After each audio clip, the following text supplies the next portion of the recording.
Hello, and welcome back to Ask a Newsworker. In today's video, we're going to talk about misinformation. This is a very big topic. I'm not going to cover it all in this video, but we got in a request of sorts from a viewer, someone who watches this channel, brought my attention to a link about something kind of recent in the news involving Twitter, which is a part of the media sphere as far as I'm concerned, as far as many people are concerned. And Elon Musk, the billionaire who now owns Twitter and controls it to some degree. I was sent a link to a Newsweek article about a particular phenomenon that happened on Twitter this past week. I will put the link in the bottom of this video in the description, but I'll just read the headline real quick. Headline was from Newsweek: Fake news of Trump's death, that is former U.S. President Donald Trump. Fake news of Trump's death Fake news of Trump's death spreads on Twitter amid misinformation backlash. And then start of the article says, intentionally false reports of former President Donald Trump's death have emerged on Twitter following concerns that Elon Musk could allow rampant misinformation. The hashtag Trump is dead trended after a number of Twitter users claimed that the former president had perished on Tuesday. Musk, who completed his purchase of Twitter last week, has advocated for more free speech on the platform, including reinstating accounts that have been previously banned for spreading misinformation. Critics have suggested that the tech billionaire's approach could lead to Twitter becoming a haven for trolls and right-wing conspiracy theorists. The article goes on from there, and I'll let people read it themselves to get a full understanding of what's going on. But I'll use this opportunity, again, as a chance to talk about misinformation, what it is, what I think it is as a news worker. Misinformation, I would say, at root, is just false information. Information presenting itself as true, that seems true, but is not. I think at the very root, that's all that misinformation is. And I think that's what most people believe it to be. If you were to ask 100 people on the street, what is misinformation? I suspect the majority, hopefully, or a lot of them would say it's information that is false while pretending to be true, purporting to be true. Something that isn't actually true, but seems like it is or is being claimed, pushed as it is. That's effectively what misinformation is deep down. Unfortunately, in the current media and political climate that I've seen as a news worker, the word is being deployed and used in many different ways, some of which are very casual, some of which I think are inapplicable.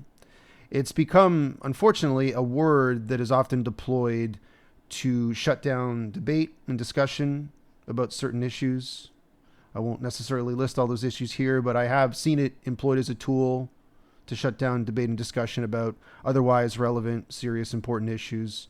I've seen political parties, political activists, political officials of all sides, right, left, center, whomever, use the term misinformation to effectively say that the opposition, whoever that might be, is not legitimate. Their claims are not legitimate. They're spreading lies. They're spreading falsehoods. In some cases they are, because politics is extremely dirty, in my opinion, from my observation as a news worker. That's a whole other series of videos I could get into about what I've learned about politics through being a news worker. But misinformation, unfortunately, is often deployed as a term to get people to stop taking something seriously when perhaps they should. And again, it's very complicated. It's beyond the scope of this video, but I think we can all agree that misinformation in the original formulation that I mentioned, that is false information purporting to be true, I think we can all agree that's bad. I think we can all agree that's not a good thing, and that the spread of misinformation in that sense is a negative thing.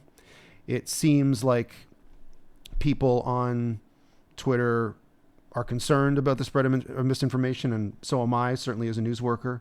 One of the most important things I think I can do in my job, or anyone in any sort of formal news worker position, is check to make sure something is true, to make sure that something is actual information and not misinformation, not a lie, not a falsehood, not something masquerading as the truth. In a situation like this, my job, as any job in the news business, any reputable job at least, is to find out, is this actually true? Would I turn this into a news item that would go across professional news wires to news organizations around the world without knowing if this was actually true? Would I use Twitter as my source? Would I say Twitter is saying Trump is dead? Of course not. And that's not what Newsweek is doing, in fairness to them.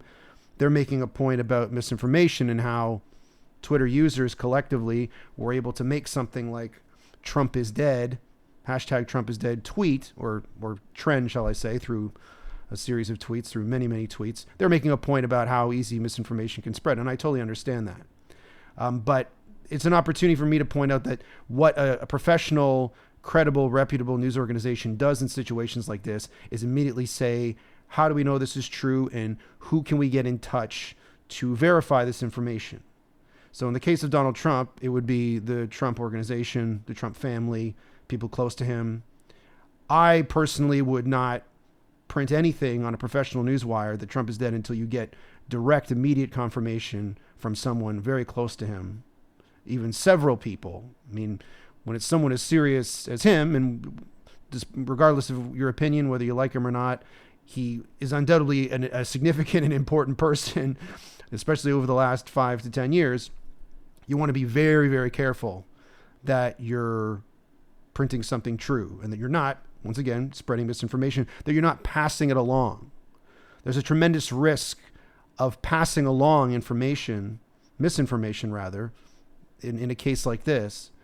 And you want to be very careful as a news worker. I want to be very careful to make sure that doesn't happen. So what a real professional, ethical news worker would do, like myself, I consider myself to be professional, ethical. I think about this stuff all the time. I've started a damn channel about it. I would immediately say, okay, how do I know this is true? Who's saying it? What's the source? And how do we know they're being accurate? How do we know that's verifiable? Don't take Twitter very seriously, I guess is what I'm saying.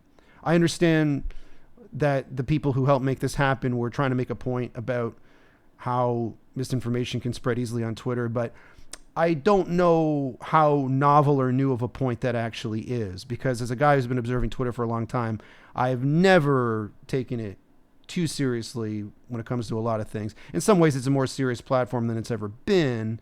But if I see something like hashtag Trump is dead, I'm going to immediately start looking for, say, Associated Press, Reuters, reputable big organizations like that who will hopefully take the time to actually find out if this is true or not. Apparently, someone who played a role in making the tweet trend was comedian Tim Heidecker. He apparently played a role, according to the Newsweek article. And if you go and check Twitter, you can see there's evidence of him at least participating. I don't know if he really got it started. He might have played a role. He has certainly some influence on that platform more than other people. I mean, I think he has like 500,000 followers or something like that. So that's significant. The more followers you have, the more you can sort of move the tide. I actually watched an interview or one of his videos. He does a thing called Office Hours on YouTube. I'll include the link so people can watch his actual commentary or response to what happened. He claims in the Office Hours video that CNN, or was it CNN or maybe a couple of other outlets, he said like multiple news outlets were getting in touch with him trying to ask him if Trump was actually dead or something like that. And I found that pretty shocking. Like a news organization of any repute should not be calling a comedian, no offense to him or comedians anywhere, should not be calling a comedian saying like, hey, comedian, you're saying that Trump is dead. How do you know that? Like, you should be calling the Trump family, getting in touch with the Trump organization or even the Republican Party of America.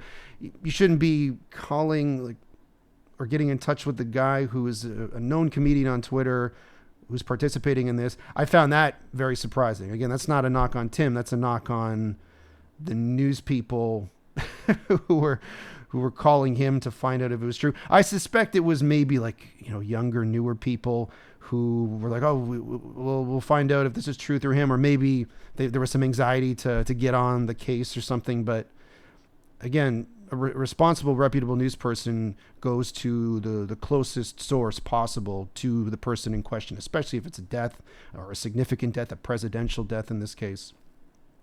So I understand the point of the exercise. I understand the point of the demonstration. It was effectively like an online demonstration of what can happen. And they're right. News can travel very fast. Misinformation can travel very fast. But we all have to be very careful about what we come across on Twitter, especially, and not take it too seriously or literally right at first. I would encourage anyone watching this video, anytime you see anything on Twitter, even if it seems really real or convincing, apparently someone like even did like a fake but realistic looking CNN page saying that Trump had died. Be very, very wary. Be very careful. This is the climate we're in. Don't assume it's true right away. Wait for confirmation from a serious news organization, again, like Associated Press, Reuters, old school international news organizations that will take the time, hopefully, to actually confirm something like this before running it. If you see Donald Trump has died on like a Reuters feed or an Associated Press feed within the Anglosphere, the English-speaking word, you can be pretty sure that he has actually died in that case. But if it's just, oh, something's trending on Twitter, that doesn't mean anything. I'm sorry. It doesn't mean anything. It's kind of funny or kooky. I mean, people have been tweeting that Trump is dead, I think, ever since he became president, because a lot of people don't like him. And I get it. I'm not going to get into that whole, is Trump good or bad thing? Not right now. I understand there's very strong emotions about the guy, but the fact that someone made Trump is dead trend is not that significant in the long run, in my opinion. And that might be offensive to the people who think they've accomplished something here. And again, what are you, like a MAGA guy? Like, no, not at all. Not at all. But I will say that misinformation is certainly a problem and it should be addressed. And we all have to play a role. We all can play a role in being very careful in what we take in, what we retweet, what we like, what we pass along. When you get a very shocking or stunning piece of information, stop for a second and say, how do I know this is real? How do I know this is true? Where did this come from? What is the source? Do a little work, investigate before just spreading it. Because that's also part of how misinformation spreads. People pass it along without thinking very much. And we need to slow down, think a little harder, scrutinize a little more so that this stuff doesn't get away from itself. Even if it's kind of a prank, even if it's kind of a joke, like it seemed like it kind of was in this case. So again, misinformation, a big topic. We'll keep revisiting this, but I just wanted to address the viewer who sent this to me. Thank you once again.